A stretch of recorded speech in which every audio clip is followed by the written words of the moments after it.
Good afternoon. How are y'all doing? Good. My name is Salomon Salo Rodesno, and I'm director of the Center for Student Diversity and Inclusion. Everyone calls me Salo, so please call me Salo from the CDO.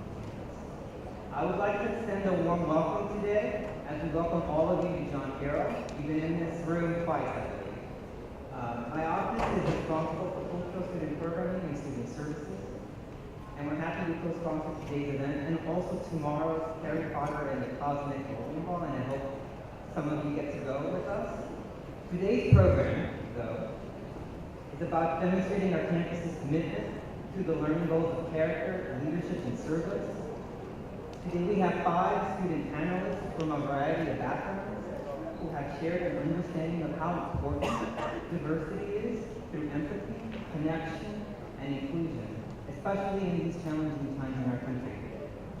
I'm joined today by my colleague from Campus Ministry. Hi, good afternoon. My name is Gail Mercy. I'm the Associate Director of Campus Ministry. Met many of you yesterday on our Living Mission Day, and that was a great experience for all of us. I coordinate our Sunday liturgies, which this Sunday will be 6 p.m. and 9 p.m. I also work with our interfaith groups, and there is a program also this Sunday at 4 p.m. in the student aid room called What If I'm Not Catholic? And we'll have different church organizations and congregations and student leaders here just to give you some information and invite you to get involved in whatever way will help you in your spiritual journey here at John Carroll. Today, our panelists will be sharing their experience and help you understand what it's like to be a student of various identities. And before we get started, I also want to thank John Mack and Keith Nagy for all of their help in putting this program together. So before we begin, we need to establish some ground rules. You all received an evaluation as you walked in. This is your ticket in. It's also your ticket out.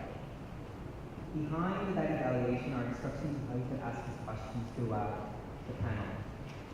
Please ask those things that you are curious about, want to learn more about. You could also, when we have our Q&A session, these 2 mics will be operators who can come up if you'd like. Some of you might have received index cards. You could also write down the note, and someone from our department will come by and pick it up. So there's various ways of asking questions to our panelists. And your question could be to one panelist or to the entire group. But if it is for one panelist, please indicate their name. So, your feedback also, please complete your evaluation. Help us improve the program every year. So please take a minute after the session is over to complete the short evaluation, and also take your 2 little pieces. We want to then announce that the ground rules.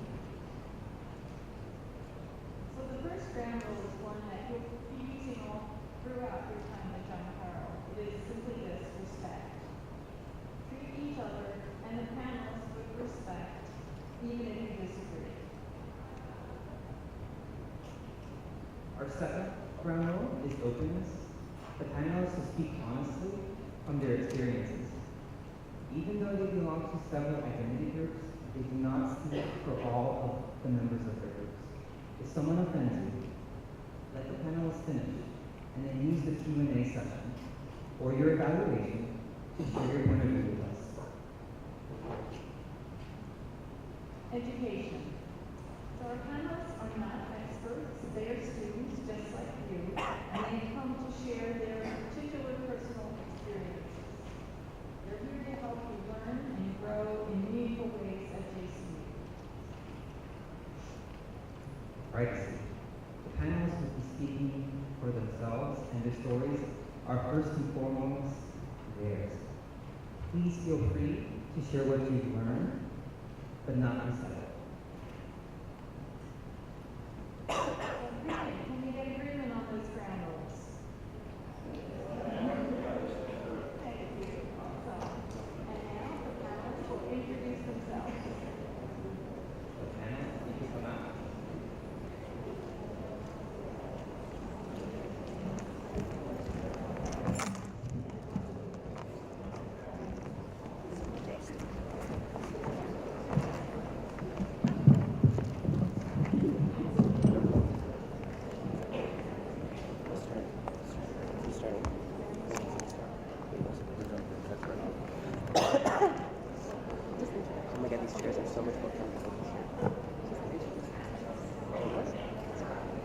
Good afternoon, everyone. So my name is Manny. I'm a senior here at John Carroll University. My major is gender, sexuality, and women's studies with minors in philosophy and sociology, and my pronouns are they, them, theirs. So 4 years ago, I started my journey here at John Carroll.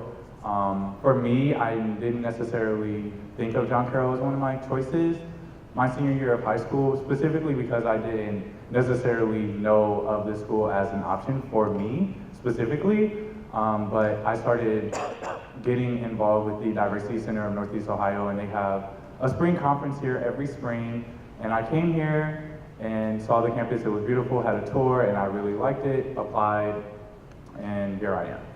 So some of my involvement on campus, I'm the Vice President for Diversity, Equity, and Inclusion on Student Union. This position is brand new as of October of last year, so I'm the first to ever hold that position. I'm also a member of various organizations on campus, so Black Students in Action, the Latin American Student Association, JCU Allies, etc. I work in the Office of Residence Life as the key master, so if you lose your key, you deal with me basically, so don't lose your key. I also work for the Center for Student Diversity and Inclusion, and I'm also a student caller at the Student Call Center. So, and I'm from Warrensville Heights, which is down the road. And that's basically my introduction to you all. Right. Hey everybody, my name is Jacob Shu. Welcome back. But I'm also a senior this year. My pronouns are him, is, he.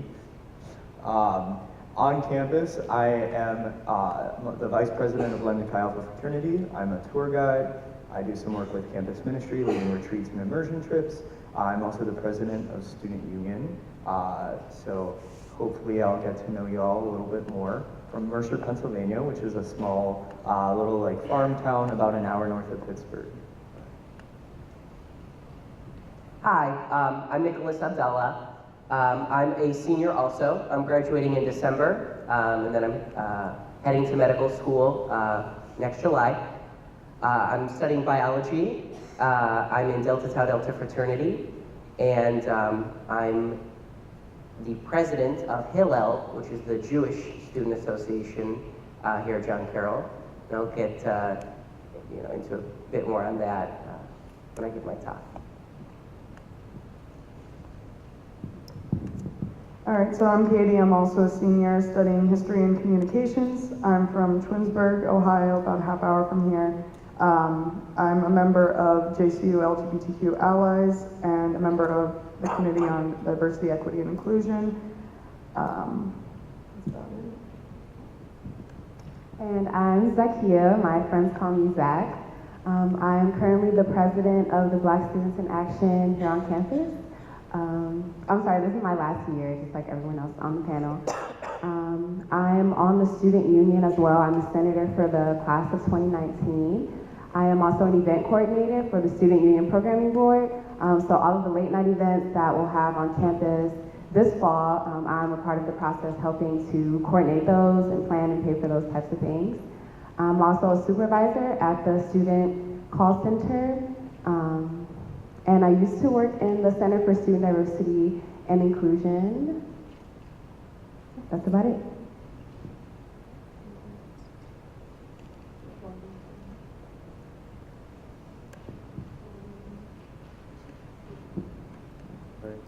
So for me, why I'm up here and talking to you guys, I identify as a Black, gay, non-binary individual on campus.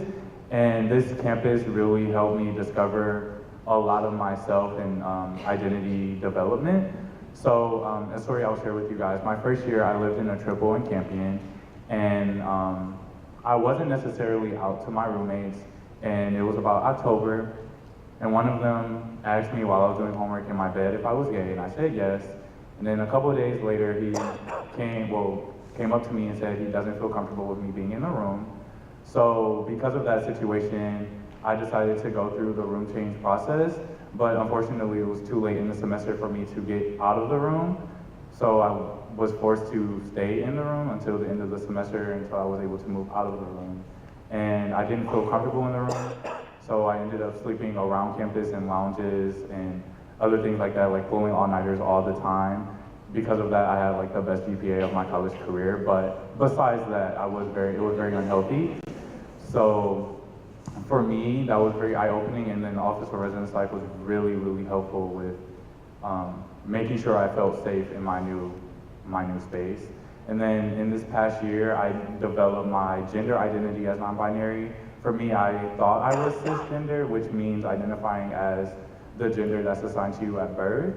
But as I kept growing up and realizing that I don't fit the ideals of what it means to be a man, just decided that it was best for me to explore what my identity means to me and really how I want to identify for myself.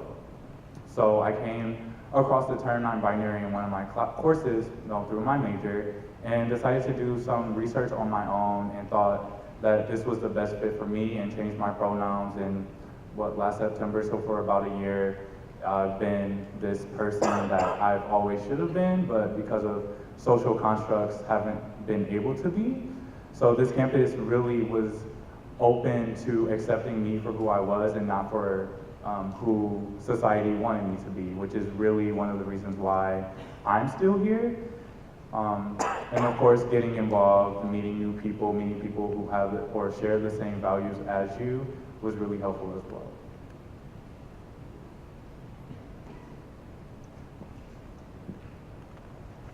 So, a little bit more about me. I'm a straight, white, Catholic, 21-year-old male, before I get into it, I want to address the elephant in the room. I'm sure a lot of you are thinking to yourselves, what could this person possibly tell us about diversity and inclusion? But hopefully I can make that a little bit more clear.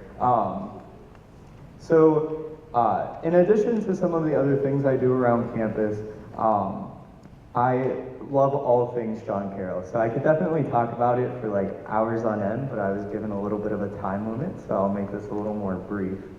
But like many other students, I came to John Carroll because I really liked the community and the atmosphere and the interactions I had with a lot of people during my visits to campus.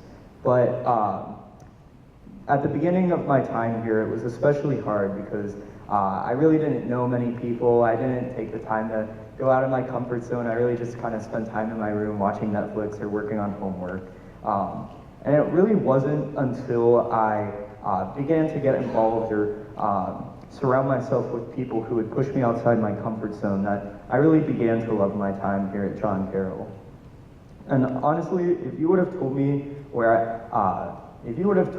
I was sitting where you are now that I'd be up here talking in front of 800 people and president of the student body, I probably would have said you were crazy if I would have responded to your statement at all. But I really have loved my time here.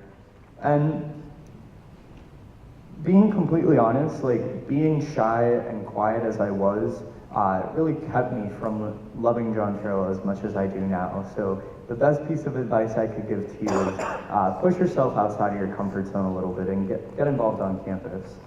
But one of the many things that I love about John Carroll is the Center for Diversity and Inclusion and all the fantastic cultural organizations, the campus ministry department, and especially for all of the work that they do to promote a more inclusive culture on campus. These groups do great work to not only provide a great inclusive culture, but are there to supplement our knowledge and understanding about different lifestyles, cultures, and beliefs. I think that it's so amazing, and I personally have learned a lot from these organizations because of it. One of my many experiences with these groups has been over the past 2 years, where a bunch of students kind of just decided that we'd host a campus-wide celebration of diversity, and I was one of the students that got to help out with it. The week consisted of many different events and was all around an amazing time. But what I want to stress is that even though I may not personally be an expert on diversity and inclusion or even identify with something where I consider myself a minority, I still worked with many students to make this dream a reality. And this is something I really want to stress, is that no matter how you personally identify, you should always stand with our friends who may not have been blessed with the same opportunities. I encourage, actually, I want to challenge you all to be men and women for and with others throughout your time here at John Carroll. And recognize that not everyone comes from the same backgrounds or with the same resources, and that some people just need that one extra person to walk with them on their journey. So thanks for listening. I hope I have the pleasure to work with you all soon.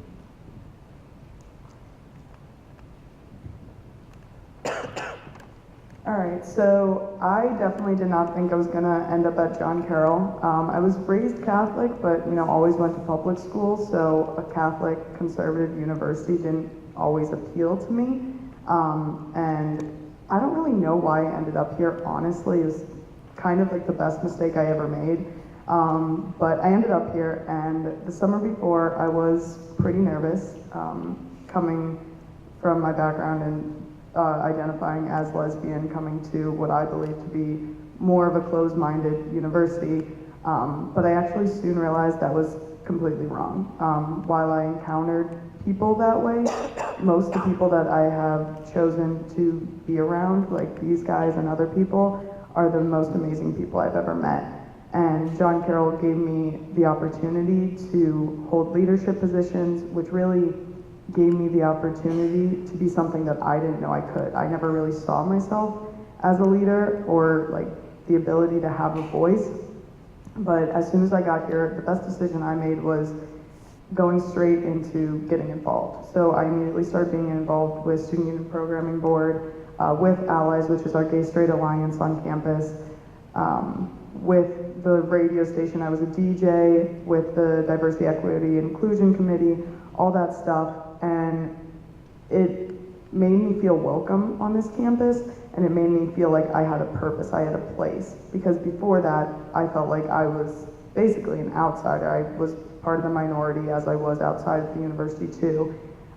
But that was honestly the best decision I made, and the Center for Student Diversity and Inclusion also helped me along the way, being able to find that and being able to have a voice on campus. And honestly, I love John Carroll so much. If you knew me in my hometown, that's all I talk about, and people get kind of annoyed by it, but honestly, it really was the best mistake I ever made. So when I first got here, I was extremely nervous. I'm the first person in my family to attend a four-year university. So it was a lot for me to come here in the first place and stay, because I didn't really have, I had their support, but asking them questions about things was a little nerve-wracking. So I was extremely nervous when I came here, and it was when I got involved on campus that I felt a lot better about being here, because I'm usually a reserved person, sort of quiet. I don't really talk a lot unless you speak to me. So that didn't really help. But once I got involved, especially with the cultural organizations and with CSCI, when they hired me, that helped a lot. So I was originally the secretary for BSA, the Black Students in Action, and now I'm the president. So just watching myself evolve here, and it was because I was here at John Carroll that made me the person that I am today, and I wasn't really expecting that.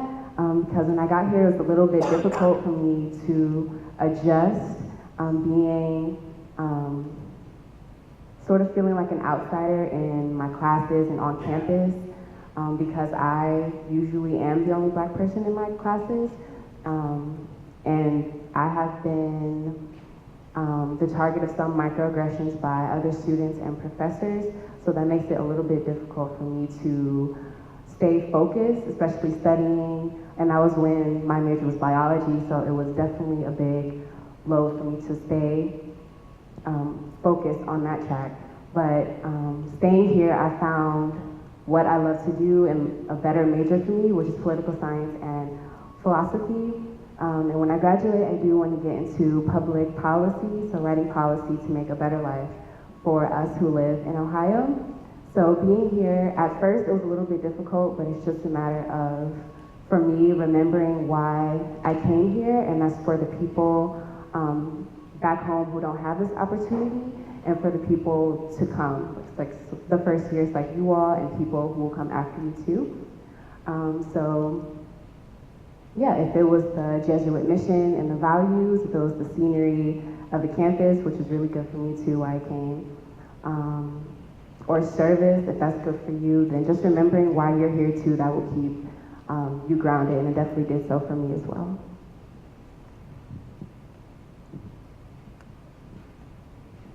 Shalom. That's hello in Hebrew. I already introduced myself, but once again, I'm Nicholas. I'm the president of Hillel, which is the Jewish student organization on campus. My family heritage is kind of interesting. So you hear, my name Nicholas Abdullah doesn't really strike you as Jewish. So my father's side actually comes from Lebanon. So I'm half Middle Eastern, and his side is Roman Catholic and Eastern Orthodox. And my mother's side was from the former Yugoslavia. It's now broken up into like Serbia, Croatia, Macedonia, Slovenia, all those little countries. Her side of the family was Jewish. So I grew up in an interfaith home, but once, I'd say about my senior year of high school, starting to embrace my Jewish heritage a lot more. Started to increase my observance of Jewish customs. And when I got to John Carroll, I knew I was in Disney, so I have a little cold, as you probably guessed. But I decided to embrace, more of my Jewish heritage. And when I got to John Carroll, I discovered a group on campus called Hillel. And the president at the time, Nicole, was so wonderful and so inviting that I figured I have to join and I have to get more involved in leadership in Hillel. And at the end of my freshman year, I decided that I would take over Hillel as president. And being a student of a diverse religious background has presented both a lot of opportunities and a lot of challenges. With opportunities, I've been able to experience more of my own faith, experience more of my classmates' faith by choosing to learn about the faiths around me, the other faith backgrounds at John Carroll, through programs that we have that are sponsored by CSDI, campus ministry, the theology department, and many other groups on campus. And it's been a really wonderful experience because it's helped me grow in my own faith. But there have also been some challenges, in terms of coming from a different religious background. I remember it was my sophomore year of college. I was meeting my cousin at Chipotle. Who here likes Chipotle? Anyone? Hey, okay, cool. It's honestly, you should invest in guacamole. Forget gold and jewelry. What is it, like $2.95 now? Something crazy. It's expensive. Anywho, so I was meeting my cousin at Chipotle, and I was running a little late. So I said, can you just hold my spot in line? And so I got there, and I was wearing my Hillel shirt. On the back it says, talk Hebrew to me, like the song, talk dirty to me. But it's kind of funny, I don't know. We have more in the back, I can get you some. But I was wearing my shirt, and pardon me, met my cousin in line, and he was towards the front of the line. And so I got there, I went, to stand next to him, and we're talking and stuff like that, and now we're about to order. And some guy in the line, probably a person or two behind us, goes, yeah, some people, they just don't, they don't understand you can't cut in line. I looked behind me, and he goes, yeah, I'm talking to you. I'm like, excuse me? I'm like, I'm sorry, he was holding my spot, I was just meeting him. He goes, listen, you effing Jew.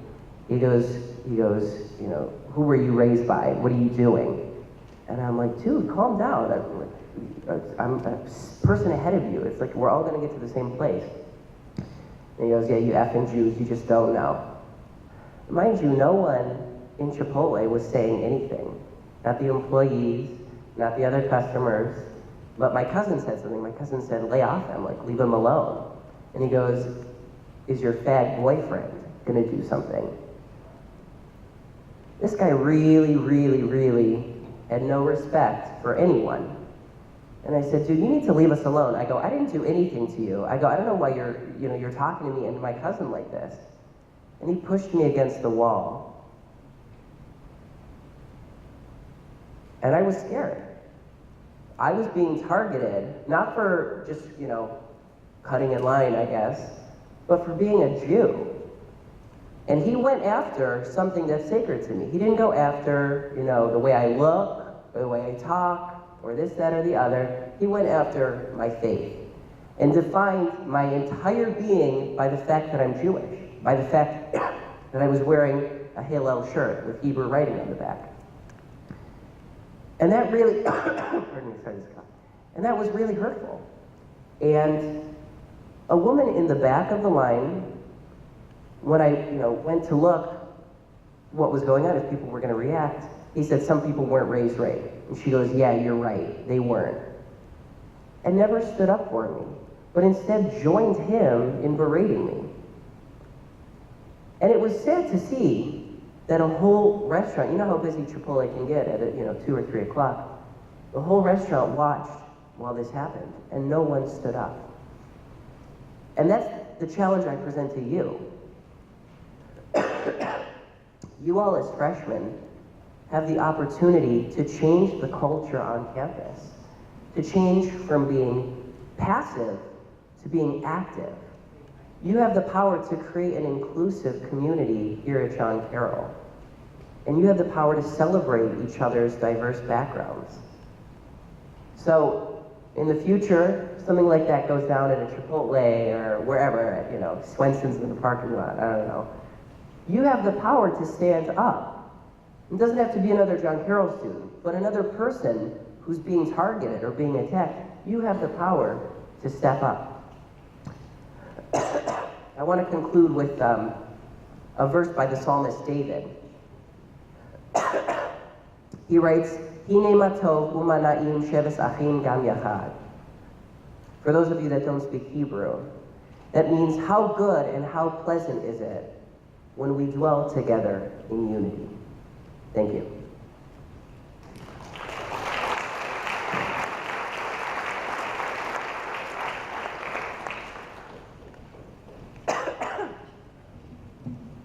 Thank you for sharing your stories, your experiences at John Carroll. We have several ways, as Bella mentioned, for you to ask questions. Some questions come in, I think, with you.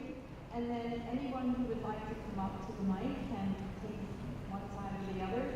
You can ask a question that's general, or you can ask a question to a particular panelist. Either way is fine. The panelists may choose not to answer the question, and that's okay if they want to pass. But we hope to have some dialogue and questions, and I guess we'll get started.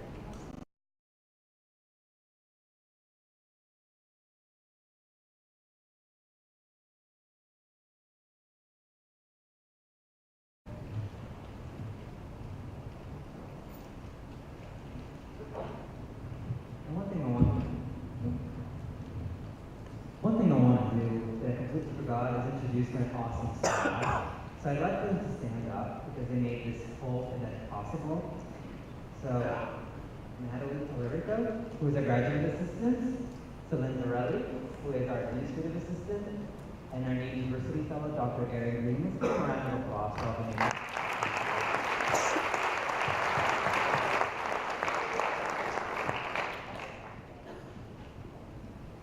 Just to remind you all that your questions are anonymous, so feel free.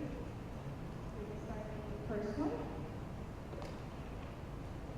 Is it disrespectful to address someone by pronoun other than their preferred ones, even after they have said the ones they wish to be addressed by? Sorry, this is like my expertise. So for me, I wouldn't necessarily say it's disrespectful, but if you are knowingly aware of someone's pronouns and you misgender them with a different set of pronouns, it's okay if you address it, but if it goes unaddressed, the person may have like some feelings towards them, and I'll give a personal example. So last April at a leadership recognition program, I was being recognized for an award I received in the theology department, and the person who was like reading my information was using he, him pronouns instead of they, them. And for me, I was at a point where I no longer wanted to be addressed by he, him pronouns. And I felt very sick in my stomach and immediately left after like everyone was done clapping and things like that. And like felt very sick for the rest of the day because that's not how I identified, and I was in a room full of people who thought that my pronouns were as such. So it depends on intentions when addressing someone by their pronouns, I would say.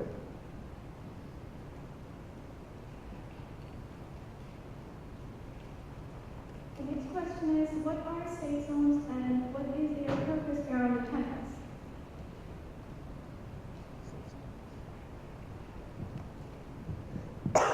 All right, so safe zones are basically anywhere, typically like faculty or staff have gone through training for this, but also like a lot of the cultural orgs are considered safe spaces. That's anywhere where a minority is supposed to feel safe. So for example, BSA, Black Students in Action, LGBTQ allies, or people that identify with the LGBTQ community, or our allies, people that support us, Hillel. Any of those are communities, are organizations that if you go there, no one is allowed to attack you for who you are, which, I mean, shouldn't happen anywhere on campus, but especially in those rooms, at those meetings, you are safe to be who you want to be, to say what you believe, to say what you feel. Oh, RAs are also trained to be like safe zones, so if you ever need that, go to your RA. Next question, do people of color suffer the effects of social death while being educated on campus? Can you repeat the question? Okay, repeat. Do people of color suffer the effects of social death while being educated on campus?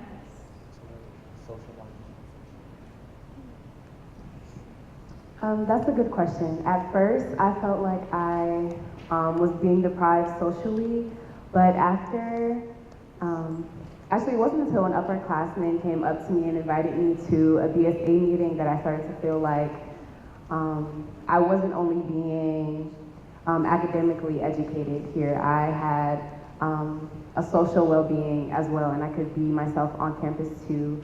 So at first I felt sort of deprived in that way, but that was gone after maybe a month or so. So it changes. It definitely changes over time. It depends on the people you interact with and who interact with you and your involvement on campus, because there are plenty of ways to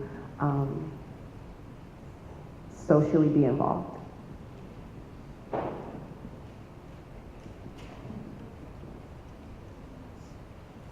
back with the microphone, there's a question for you. The question is, how do you cope with being a Black student in class or in social setting and not feel self-conscious about it? So it wasn't until recently that I didn't feel so self-conscious about it, being the only Black person in my class.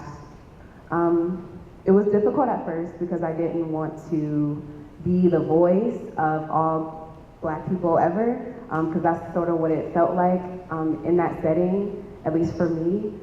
So I was very self-conscious about it. I was intentional on everything I said, if I even spoke, but I rarely spoke in class at first.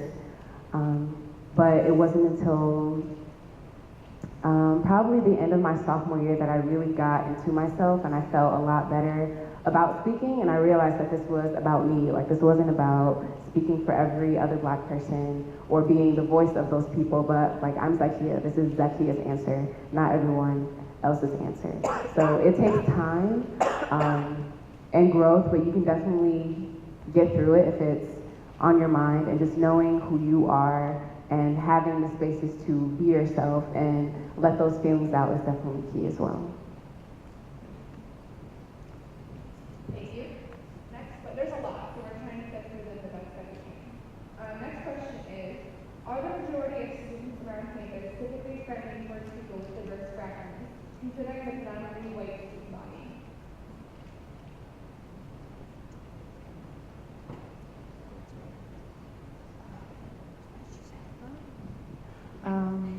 What did you say? Can we do it again?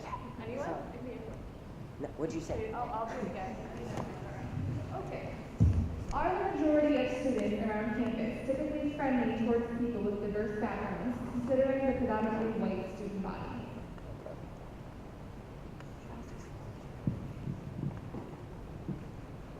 I would say at least like religious, I mean, in terms of like religion, people have been very friendly and very inquisitive about Judaism. You know, like what does it mean to keep kosher? What does it mean to keep like Shabbat? Things like that. If anything, people have wanted to learn, and Hillel does a lot of events. We do probably an event every other week, and those events could be something as simple as a Shabbat dinner, which is free food that's not calf food, which you guys haven't truly experienced, like a full week of calf food. But you'll want to come to Shabbat dinners on Friday nights, and you'll be able to learn a little bit more about not just Judaism, but about each other. So, you know, you can ask questions like, why do you do this, that, or the other? And they're free, first of all, it's really good food, and they're open to people of all faith backgrounds. So actually a lot of our organizations on campus, if you want to learn more about, you know, a diverse group, you can come to our events. They're always, you know, posted on our either Facebook groups or Inside JCU or on the like TVs. So, you know, just keep an open mind and stuff like that when you see an invitation to some of our events, because they are fun, and most of them have free food, which is always great. You could probably go a whole year not eating calf food, but just coming to different events and being fed, which is kind of nice. I would say in terms of race specifically, for me coming in as a first year, a lot of issues revolving around race was very covert, which means like kind of under the rug, very subliminal.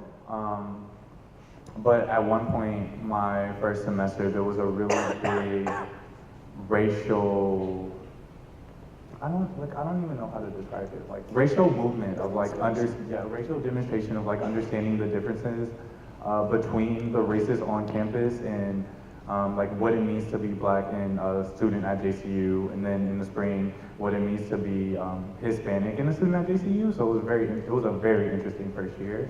But as time progressed, we, as an institution, have gotten better at understanding ourselves and understanding what it means to be different and what it means to have differences. So it's progressed from where we were and where we are now.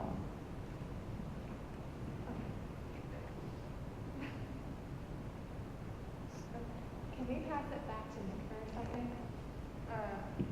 Kind of a two-part question. You talked about food a little bit. Yes. Could you talk about what dietary options exist for people that don't do kosher?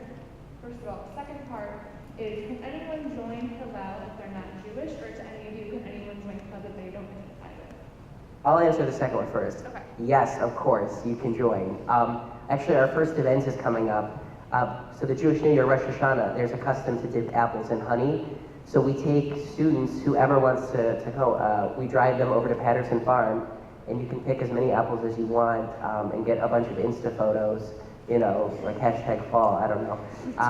And it's a great way to learn about, you know, Rosh Hashanah. It's free, it's open to anyone regardless of your faith background, and it's a super, super fun event.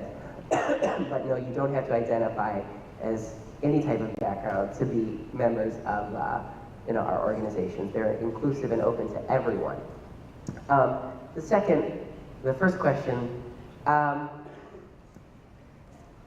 well, we don't, we don't have like a meal plan necessarily, and Gail will correct me on this. So actually, since my like freshman year, I've been trying to get a kosher meal plan.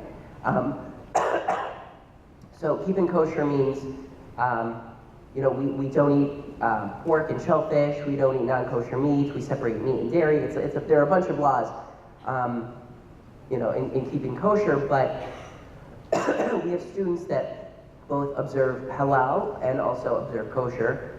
And so what we were trying to do as a community was bring that option to the table. So actually, it was really exciting. In the spring semester, I don't know if you guys have been to the in-between yet, but in one of the fridges, we were actually able to get kosher meals for the students So they were like pre-packaged already. We had different like sandwiches and stuff like that that were available to students. You know, even if you don't keep kosher, you could get them. They were really, really inexpensive, super subsidized. And it was really nice to have that option on campus. I don't know where we are, if we still have it in the fall or not, but stay tuned and, you know, just always keep an eye out in the in-between. Hello, hello. Okay, I think we have an answer. So, to that question, we are still working on trying to provide kosher and halal food in the in-between. We really don't have the facility in the cafeteria.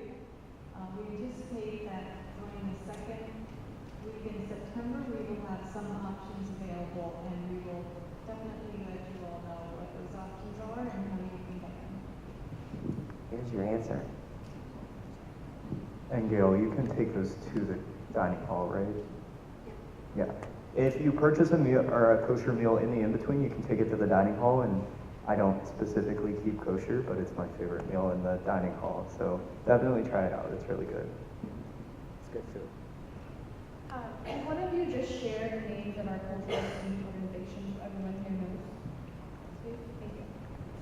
So there's Black Students in Action, the Latin American Student Association, hello, LGBTQ plus allies, Middle Eastern Student Association,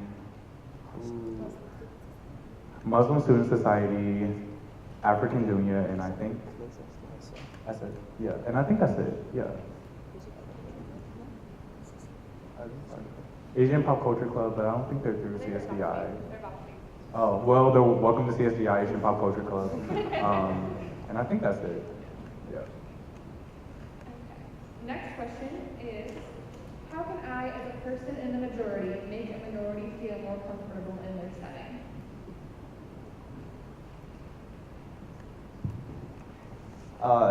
For me, I would say the easiest thing, first of all, is like just talking with them, get to know them. Like, that question is really broad, and so it's kind of tough to answer. But like, not every person is the same, and so you know, I would recommend first getting to know them and like how they want to be treated, and just treating them as like a human being, really.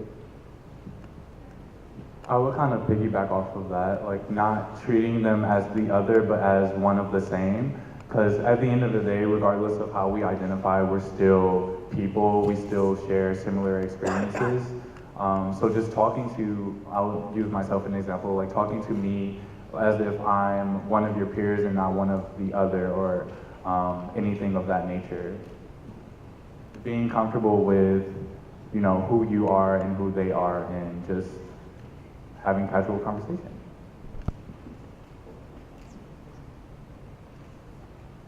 Okay, so our next question is there any kind of discrimination on campus based on class status?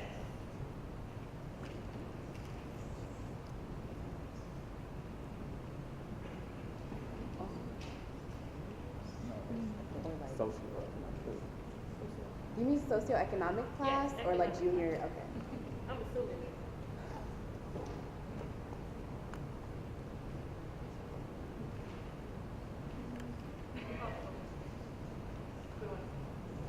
I think once again, that's an issue that's kind of covert, so like under the rug, you don't see it as much. It may be present. I don't think it's something that we personally see, but it may be here, it may not be. I'll respond to this. Yes. As an institution, your tuition costs a lot. And so for some, your parents can afford that, and for some families, they can't. And so oftentimes when we have programs, some programs cost money, and that's where we see who could have access to some programs and who doesn't. And so as an institution, we have to be sensitive when we ask for deposits, that if you don't have the funds to, let's say, go to an excursion, we want to make it possible for everyone. That's where that covertness comes out. It's folks having shame around like not being able to afford going out to eat, or being able to join you all if you go out to Chipotle because I don't have that kind of money. So it surfaces very, very quietly. I would say keep your eyes and ears open, your eyes open to folks' abilities to be able to pay for things.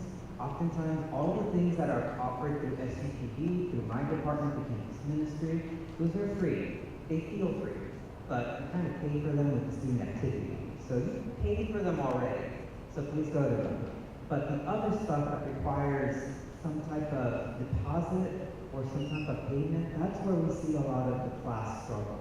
Where someone who wants to, for example, go to an immersion and they can't afford it, that's where campus ministry works with each individual to make that a possibility. So please, if you are coming from a working class background with those socioeconomic challenges, we will work with you to make your experience equitable to those who have. We don't want you to miss out because you feel that you can't afford it. We'll make it possible.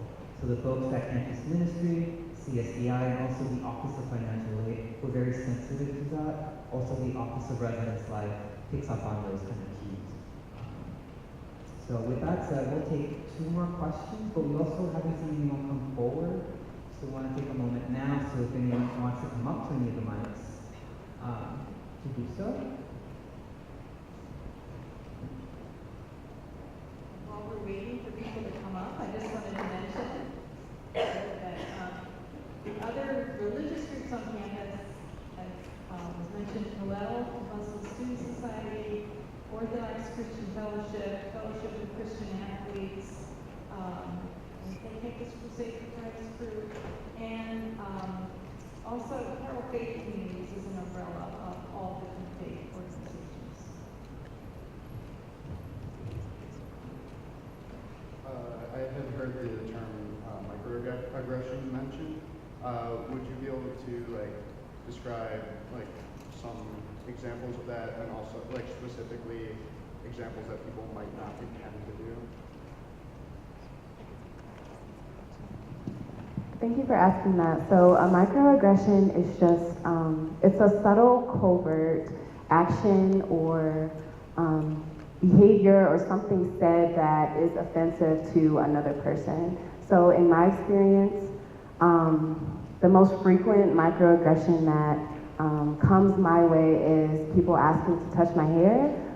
People may not see that as something offensive or microaggressive, but I don't enjoy when people do that or just do it on their own. Some people just do it and they don't ask, but some people ask. So for me, that is a microaggression. I've been asked, what do you think? Give us the Black perspective, things like that. They're not really appropriate because I am my own person. I don't speak for all Black people or the whole Black perspective. So just little subtle things that may not be considered straightforward racist or offensive, they just come off that way to that person. And I'll give another example. So along with microaggressions, there also is assumptions based on race or gender, etc. So for me, since I'm tall, I often get asked if I play basketball or run track. Well, the gag is I actually cheer, so I'm a John Carroll cheerleader. So it's little things like that that you don't necessarily think about, or you place an assumption on the person regardless of because of how they look, but you never know the exact situation. Or 2, I don't love money. I mean, I like money, but we don't all love money, okay? Do I happen to always have a coupon? Yes, but not related to me being Jewish, okay? So little things like that, we all love a good deal. It's not just Jewish people, y'all, okay? Thank you for asking. I have a question for you in the middle. I was wondering, so how exactly, I don't know a lot about non-binary identifying as, but I saw the question asked a couple times in the survey, but how can you identify as non-binary and gay if you don't identify with the gender to be attracted to? So this is kind of how I decided to, or determine it. For me, I've been gay since I came out as gay at 14. And that's how I've identified for most of my life. So I've kept that identity, but since my gender identity has kind of changed and has been fluid for a year now, well, not fluid, but I'm who I am. I've just stuck with the gay identity, and then I've had the same partner for the past 3 years, so, and he's a man, so it just fits perfectly with who I am. Hey, hi y'all. My name is Felicity Williams, and I have a question for you. My question is, how did you rise above your situation at Chipotle? Because not to an extent, I had similar situations with the microaggressions. Coming from an all-white school, and being not only Black person, getting discriminated from different groups that's happening, and I want you to sort of give me tips and my peers tips on how we can rise above from what others say and how we can shift our mentality in a positive way. That's a great question. You know, the guy was ignorant at the end of the day. The guy didn't know me, and he was a young person. He was, you know, probably, you know, a sophomore, junior in college. You know, he was our age. And so I think we learn from those experiences. We learn that there are people in the world that aren't going to accept us for who we are, and they're going to hold our diverse backgrounds above our heads. They're going to hold it over our head and say, this is who you are, this is all you are. You're nothing more than, you know, the color of your skin, or the religion you are, or the class you come from, or anything like that, or your sexuality. And I think the key to ending that is education, through experience. You know, you can learn about Judaism in your theology class, but what is that going to mean? You know, you may see a Jewish person being harassed, and, well, yeah, I learned that they, you know, they don't go to church on Sundays, but they go to temple on Saturdays. Well, okay, what does that mean? You're not necessarily going to be actively coming to someone's defense. But instead, it's through experiencing, saying, you know what? Some of my friends are Jewish. I had a Shabbat dinner with them, or I went apple picking with them. They're just people. They're like you and me. You know, they're not any different than me. Stop picking on them. Leave them alone. And you'll turn into, you know, someone who's actively, you know, working to end that discrimination and end the violence and the hatred. So ultimately, it's about experiential education. It's about learning, you know, about the other backgrounds on campus and doing things with them and getting to know them. And that, I think, once you create a personal bond with a person, you know, you'll work to stand up for them. Thank you. Hi. So my question is, do you have any advice on how to pretty much operate efficiently on a campus where you are the minority, and how to not feel insecure about your race? Well, I'll just say, there's always safety in numbers too. I found other Jewish students on campus. Those are people I can relate to, people I can talk about, you know, Jewish things, stuff like that, Jewish experience and stuff like that. So there's an aspect of like safety and familiarity when you find other people that share a similar background to you. And also the guys in my fraternity have been really great in embracing my diverse background. I would say getting involved really helped me personally, because you find, you know, similar to what Nicholas was saying, a community of people who share not only your identity, but maybe experiences that you can talk to about, like, hey, somebody says something shitty in class, you know, you can talk about that. You can talk about practically anything, talk about something on Twitter or anything like that. Just finding your community, because it's here. You just have to actively go out and find it. I also think, and this kind of sounds crappy to say because, you know, you and like we shouldn't have to educate people, but what I've tried to do is try to, rather than either avoiding any aggressions or attacking back, I try to educate them, because I just think, you know, these people, they're just ignorant, and they, you know, they weren't raised the same way I was. They maybe possibly just don't understand. And there have been plenty of people that once I explained something, they were like, oh my gosh, like, I'm sorry, like, I didn't know that. And obviously there are gonna be some people that won't work with, but that's how I try to look at it, as rather than attacking back, I try to educate them, try to help them. Yeah, I would say the community is definitely already here. It's just a matter of finding them. And I would say holding yourself and the people around you accountable, like for each other, study together, make sure everyone's like eating and self-caring, like doing stuff like that. You will move different if everything is in place. So just doing or making your best effort, and for the people around you too, because that energy affects you. So making sure everything's lined up for you and thinking about yourself, like this is your education too. So remembering you first is definitely important, and that worked for me as well. Thank you. Let's thank our panelists for their stories. And thank each and every one of you for your participation. On Monday, we have our Welcome Back celebration in the Jardine Room at 5:30. You're all invited, so we'd love to see you there. Our panelists will be hanging out, so if you have any other questions, please come to the stage. We'll be up here.